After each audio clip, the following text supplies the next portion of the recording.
চলো তাহলে দেখে নিই আমরা কিভাবে ট্যালির মধ্যে কতগুলি ভাউচার আছে সেগুলো যদি দেখতে চাই।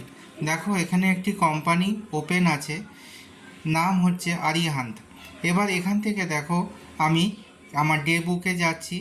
ডে বুকে গেলে আমি দেখতে পাচ্ছি, দেখো অলরেডি কিছু ভাউচার আমার এন্ট্রি করা আছে। এবার যদি আমি চাই যে কোন ভাউচার কি কি পরিমাণে আছে সেটাই যদি দেখতে চাই, তখন আমরা যাব ডিসপ্লে মোর রিপোর্ট। এখান থেকে আমরা নিচের দিকে যাব স্টেটমেন্ট অফ অ্যাকাউন্টস। সেখান থেকে আমরা যাব স্ট্যাটিস্টিক্স। দেখো স্ট্যাটিস্টিক্সে প্রত্যেকটা ভাউচার কতগুলি কি পরিমাণে আছে আমাকে দেখাচ্ছে, এবং লাস্ট কটা ভাউচার আছে সেটাও আমাকে দেখাচ্ছে।